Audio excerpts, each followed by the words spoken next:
Assalamualaikum warahmatullahi wabarakatuh. Saya Tresmawati, mahasiswi Perbankan Syariah Universitas Juanda Bogor, akan memaparkan mengenai manajemen korporasi dan sindikasi.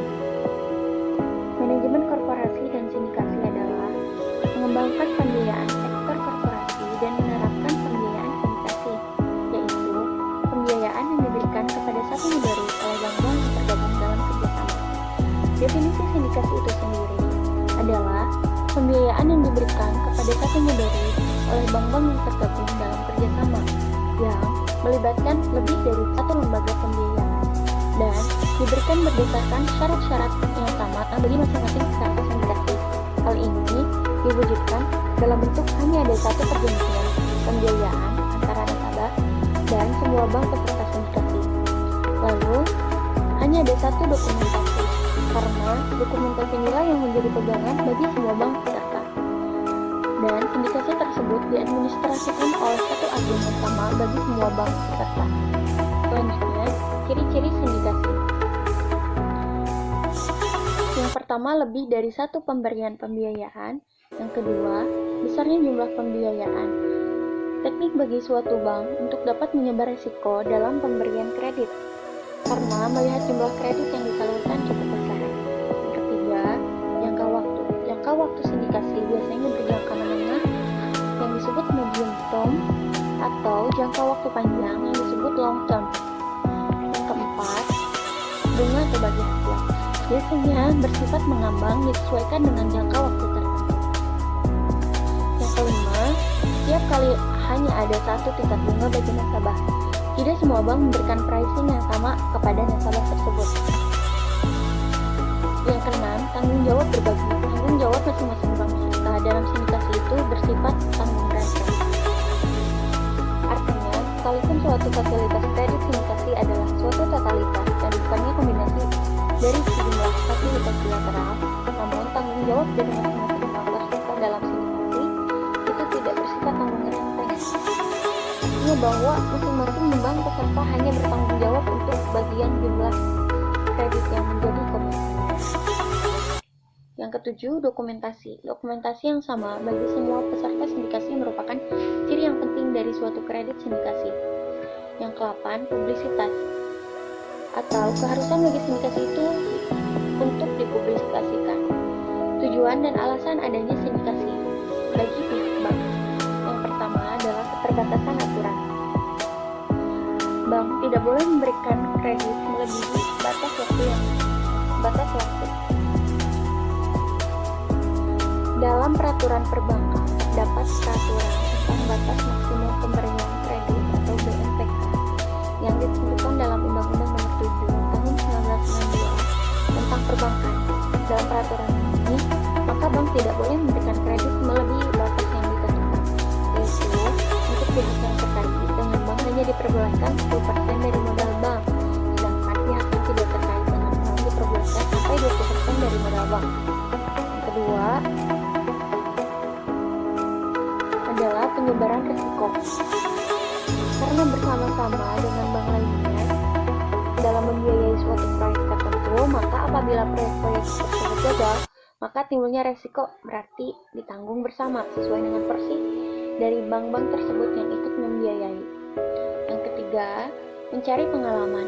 Bagi bank baru yang pertama kali ikut serta di dalam sindikasi dapat menimba pengalaman dari bank-bank yang sudah sering melakukan sindikasi, baik pengalaman dari sudut penganalitaan, jumlahnya, besaran kecil dari suatu pembiayaan, dan lain sebagainya. Yang keempat, fee income. Sindikasi ini memberikan pendapatan bagi bank dari nasabah. Yang kelima adalah cross-selling. Cross-selling ini masing-masing peserta dapat menawarkan kepada bank lain untuk membiayai proyek yang ditangani. Yang keenam, image-nya semakin baik, maka lebih dikenal baiklah bank tersebut oleh nasabah. Yang ketujuh, syiar. Bagi bank syariah, sindikasi ini menjadi syiar bagi pelaku industri untuk mendapatkan sinergi dan kerjasama konkret untuk membesarkan usaha nasabah. Yang kedelapan, batas kemampuan bank. Bank memiliki keterbatasan dalam menyalurkan pembiayaan, maka Maka dari itu diadakannya sindikasi untuk bekerja sama dengan bank lain dalam membiayai satu korporasi. Tujuan alasan adanya sindikasi bagi nasabah. Yang pertama, mendapat pembiayaan dalam jumlah besar. Dengan sindikasi ini, bank dapat memberikan dana yang besar kepada nasabah. Yang kedua, lebih mudah, sederhana, relatif lebih murah. Artinya hanya menghubungi lead manager dari satu bank, maka nasabah akan mendapat kemudahan. Lalu yang ketiga, image. Bank-bank ikut memberikan fasilitas kredit tersebut percaya akan kredibilitas dan kemampuan nasabah dalam membayar. Yang keempat, memupuk record dengan bank lain melalui peraturan oleh banknya sendiri sebagai arranger untuk kredit sindikasi. Bentuk pembiayaan sindikasi. Yang pertama, lead syndication. Lead syndication ini artinya bank bekerja sama dengan bank lainnya membiayai suatu proyek dan dipimpin oleh satu bank sebagai leader. Modal yang diberikan oleh masing-masing bank dilebur menjadi satu kesatuan sehingga keuntungan dan kerugian menjadi hak dan tanggung jawab bersama sesuai dengan proporsi modal masing-masing. Yang kedua, club deal.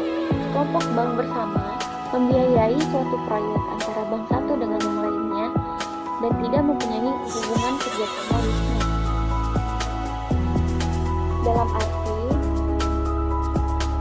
masing-masing bank membiayai suatu bidang yang berbeda dalam proyek tersebut. Dengan demikian, masing-masing bank akan memperoleh keuntungan sesuai dengan bidang yang dibiayainya dalam bentuk tersebut. Yang ketiga adalah sub-syndication. Sub-syndication ini terdiri antara satu bank dengan salah satu bank peserta sindikasi lain, dan kerjasama bisnis yang dilakukan keduanya tidak berhubungan langsung dengan peserta. Akad pembiayaan sindikasi. Jika pembiayaan dalam bentuk two-step, lalu apakah bentuk sindikasi tersebut syndication? Maka jenis akadnya adalah musyarakah. Jika bentuk sindikasi tersebut adalah club deal atau sub-syndication, langkah berikutnya adalah langsung mengidentifikasi tersebut digunakan untuk modal kerja dan investasi. Jadi, mengidentifikasikan akad pembiayaan sindikasi itu bagaimana jenis dari sindikasi tersebut. Apakah lead syndication, club deal, atau sub syndication. Pihak-pihak dalam kredit sindikasi. Yang pertama, debitor. Nasabah peminjam kredit. Yang kedua, arranger atau bank yang mengatur segala sesuatu yang berkenaan dengan kredit sindikasi. Yang ketiga, kreditur. Pihak yang menyediakan dana yang akan memberikan peminjam kepada pihak peminjam.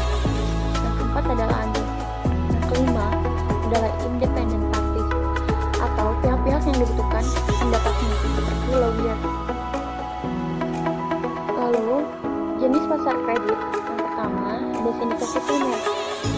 Sindikasi primer ini adalah sindikasi yang dibentuk oleh bank-bank yang sejak awal terpilih sebagai anggota sindikasi. Yang kedua, sindikasi sekunder. Sindikasi sekunder ini adalah sindikasi yang terjadi setelah fasilitas ditandatangani. Landasan syariah mengenai pembiayaan sindikasi terdapat dalam surat Shot ayat 24 yang artinya, dan sesungguhnya kebanyakan dari orang-orang yang berserikat itu sebagian mereka berbuat zalim kepada sebagian yang lain, kecuali orang-orang yang beriman dan mengerjakan amal soleh, dan amat sedikitlah mereka ini. Selanjutnya, contoh pembiayaan sindikasi. Contoh ini termasuk dari contoh pembiayaan sindikasi lead syndication. Contohnya, PT Edisi mempunyai produk besar seperti pembuatan jembatan terpanjang yang membutuhkan dana sekitar 15 triliun dan PT ini mengajukan pembiayaan ke Bank Nasional Syariah. Namun, karena dananya terlalu besar, maka Bank Nasional Syariah melakukan sindikasi dengan Bank A dan Bank B Sementara Bank Syariah Nasional memberikan dana sebesar 50% dari total dana yang dibutuhkan. Sementara Bank A dan Bank B masing-masing memberikan 25% pemberian dananya, dan kerugian ditanggung sesuai porsi dana yang diberikan. Kesimpulannya, mengembangkan pembiayaan sektor koperasi dan menerapkan pembiayaan sindikasi, yaitu pembiayaan yang diberikan kepada satu bank, satu mudharib oleh bank-bank yang tergabung dalam kerjasama sesuai dengan syarat dan ketentuan yang berlaku. Mungkin hanya ini yang dapat saya sampaikan. Kurang lebihnya saya minta maaf. Terima kasih atas perhatiannya. Wassalamualaikum